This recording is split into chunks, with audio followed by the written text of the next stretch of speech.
Oke, selamat datang kembali di channel ini. Sekarang kita akan belajar mengenai salah satu lagi aplikasi fungsi linear dalam bidang bisnis, yaitu depresiasi. Jadi kita akan bahas di video ini. Nah, apa sih depresiasi itu? Nah, depresiasi ini adalah proses pengalokasian harga perolehan aktiva tetap. Nilainya menyusut menjadi biaya selama masa manfaatnya dengan cara yang rasional dan sistematis. Jadi depresiasi ini bahasa Indonesianya adalah penyusutan. Ya, jadi apapun aktiva-aktiva tetap yang dimiliki oleh perusahaan itu akan mengalami penyusutan atau berkurangnya nilai atau berkurangnya manfaat dari aktiva atau barang tersebut. Kita contohkan saja misalnya yang ada di kehidupan kita sehari-hari, misalnya HP. Ya, jadi kalau handphone kita misalnya beli dengan harga 4 juta rupiah, kemudian kita gunakan selama 1 tahun misalnya, kita sudah gunakan main game, main medsos, dan lain sebagainya. Nah, pada tahun berikutnya, kegunaan atau nilai manfaat dari HP tersebut tentu saja tidak akan sama dengan ketika dia baru pertama kali dibeli.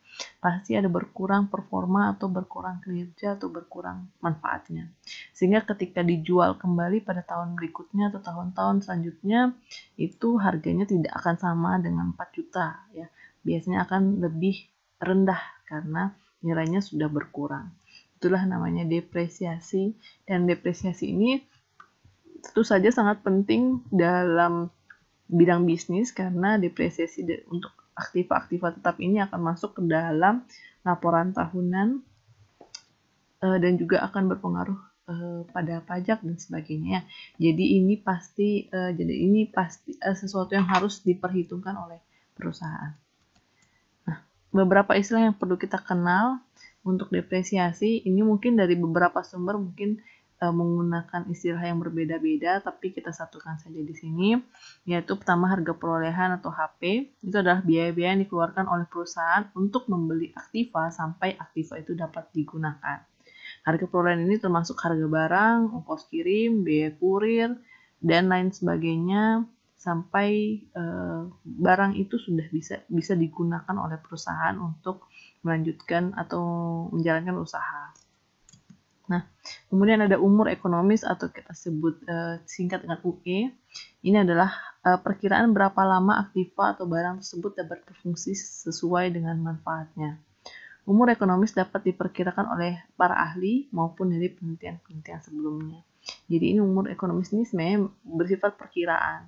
Dan kalau perkiraan itu biasanya dilakukan oleh ahli-ahli yang memang expert di bidang permesinan tersebut, atau juga dari perusahaan yang melakukan penelitian-penelitian sebelumnya mengenai mesin-mesin yang mereka jual, mereka keluarkan atau mereka produksi.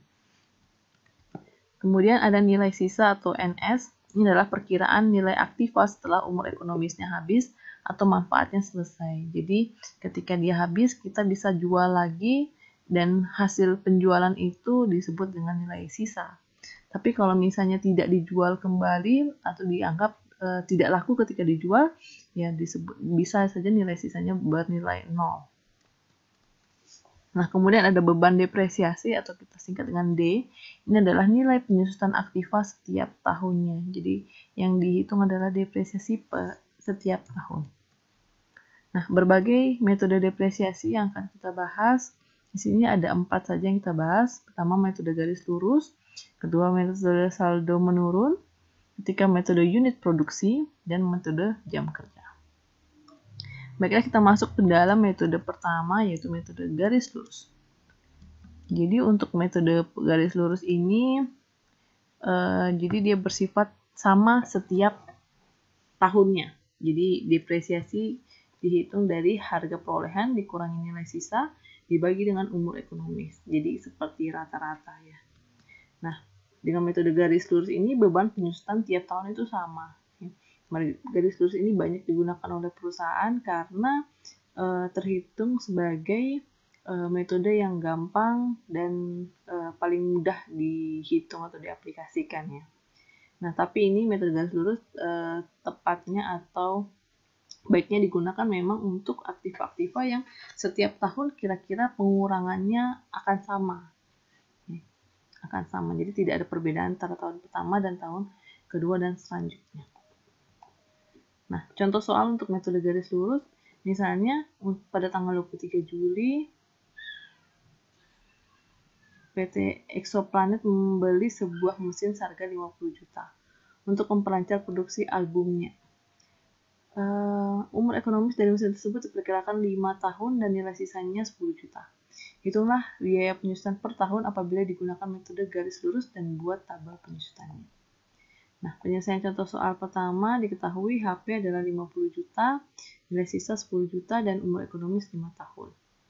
Jadi kita ketahui untuk depresiasi adalah HP dikurangi nilai sisa dibagi dengan umur ekonomis sama dengan 50 juta dikurangi 10 juta dibagi 5 sama dengan 8 juta. Nah, kita dapatkan depresiasi soalnya itu 8 juta per tahun. Namun kita bisa buat tabelnya di sini. Nah, ini adalah tabel penyusutan atau tabel depresiasi untuk soal tersebut. Ini dimulai dari tahun ke-0, ada tahun ke-K, kemudian ini adalah beban penyusutan, ini adalah akumulasi penyusutan, ini adalah penjumlahan ya maksudnya. Kemudian ini adalah nilai buku untuk akhir tahun. Nah, ketika tahun ke-0 dia belum ada penyusutan, belum ada akumulasi, nilai bukunya masih 50 juta. Nah, untuk tahun pertama itu kenapa penyusutannya 5/12? Karena tadi dia hanya membelinya dari bulan Juli. Sehingga kalau dihitung di akhir tahun pertama, yaitu Desember, yaitu kita hitung pakai 5 dari Juli ke Desember itu ada 5 bulan. Sehingga kita hanya menghitung penyusutannya 5/12 dikalikan dengan 8 juta yang tadi. Kita dapatkan 333, kemudian kita dapatkan nilai bukunya adalah 5 juta dikurangi dengan penyusutan pada tahun pertama. Kita dapatkan 46, 666, 667. Kemudian untuk tahun kedua dan kelima penyusutannya sama karena dia garis lurus ya. Jadi kita penyusutannya 8 juta semua. Kalau akumulasinya tinggal kita jumlahkan 3 juta sama 8 juta dapat 11 juta. 11 juta sama 8 juta jadi dapat 19 juta dan seterusnya. Sedangkan nilai buku untuk tahun kedua itu 38 juta ini diperoleh dari 46 dikurangi dengan 8 juta. Begitu juga untuk nilai buku tahun ketiga kita dapatkan 38 juta 666 667 dikurangi dengan 8 juta dan seterusnya sampai tahun kelima. Kita lihat di tahun kelima nilai bukunya masih 14 666 667. Sedangkan nilai sisanya kan harusnya dia 10 juta. Tapi nilai 10 juta tersebut akan tercapai pada bulan Juli untuk tahun berikutnya. Oke, kemudian kita masuk ke metode yang kedua adalah metode saldo menurun. Nah, metode saldo menurun ini kita bagi saldo menurun biasa dan akan ada juga saldo menurun ganda.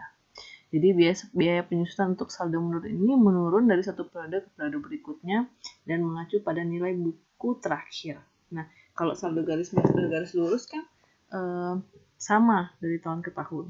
Nah, kalau saldo menurun ya penyusutannya menurun dari setiap tahun. Nah, rumusnya jadi kita akan ini adalah D kecil ini adalah tarif depresiasi. Ya, kita harus menentukan dulu tarif depresiasinya dalam bentuk persen misalnya. Yaitu 1 dikurangi akar UE, akar UE ini akar pangkat UE maksudnya ya, dari nilai sisa dibagi dengan harga perolehan.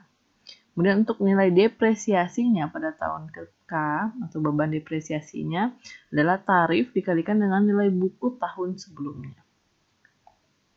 Nah, kita masuk ke contoh soal saja. Jadi misalnya ada sebuah mobil yang dimiliki oleh PT Suho dengan harga perolehan 400 juta. Disusutkan dengan menggunakan metode saldo menurun. Umur ekonomis mobil tersebut diperkirakan 15 tahun dengan nilai sisa 40 juta. Hitunglah tarif penyusutan dan buatlah tabel penyusutan sampai tahun keempat dengan metode saldo menurun. Nah, diketahui umur ekonomisnya adalah 15, nilai sisanya adalah 40 juta, dan harga perolehannya adalah 400 juta. Ditanya adalah tarif penyusutan dan juga tabel penyusutannya. Nah, kita tinggal masuk kembali lagi ke dalam rumus tadi. D sama dengan 1 dikurangi akar pangkat UE, nilai sisa per harga perolehan. Kita hitung pelan-pelan di sini. D sama dengan 1 dikurangi akar pangkat 15 dari 40 juta dibagi 400 juta. Jadi D sama dengan 1 kurang akar pangkat 15 dari 0,1. Kita hitung dengan menggunakan kalkulator saintifik di sini. Kita dapatkan akar pangkat 15 dari 0,1 adalah 0,8577. Sehingga D-nya adalah 0,1423 atau kalau dijadikan persen, kita kali 100% ya, menjadi 14,23%. Maka tarif depresiasinya adalah 14,23%. Nah, kemudian bagaimana kita membuat tabel penyusutan? Nah, kita punya di sini tahun, tarif penyusutan. Nah, tarif penyusutannya sama dari tahun pertama sampai tahun terakhir. Yang berkurang itu adalah beban penyusutannya, ini akan berkurang ya. Tapi kalau dari garis lurus kan beban penyusutannya itu sama dari tahun ke tahun. Nah, kita tetap mulai dari tahun ke 0, tidak ada penyusutan, nilai bukunya 400 juta. Nah, kemudian tahun pertama sudah mulai ada tarif penyusutan, yaitu untuk beban penyusutannya tinggal kita kali tarifnya dikalikan dengan nilai buku tahun sebelumnya. Itu 14,23% dikali 400 juta. Kita peroleh ini hasilnya ya. Hasilnya 56.920.000. Kita sepakati di sini kita pakai 2 angka di belakang koma ya, kalau ada desimalnya. Kemudian untuk tarif penyusutan tahun kedua, beban penyusutannya adalah tarif dikalikan dengan nilai buku tahun sebelumnya ya. Jadi 14,23% dikali 343.080. Dapatnya 48.820.284. Nilai bukunya diperoleh dari nilai buku tahun sebelumnya dikurangi dengan beban penyusutan tahun tersebut ya. Jadi 343.080 dikurangi 48.820.284, hasilnya 294.259.716. Begitu seterusnya sampai dengan tahun keempat, dan kalau mau dilanjutkan ini bisa pakai sampai tahun ke-15. Seperti ini kita gunakan kalkulasinya. Kalau kalkulasinya tidak salah, kita akan dapatkan pada tahun ke-15 nilai bukunya menjadi 40.002.000 ya, walaupun tidak pas banget 40 juta ya, tapi mendekati dengan nilai sisa yang telah diketahui di soal tadi. Oke, itu dia untuk metode garis lurus dan saldo menurun yang sederhana ya. Untuk saldo menurun ganda dan metode-metode lainnya kita lanjutkan di video selanjutnya. Oke, sampai ketemu di video selanjutnya semuanya. Bye.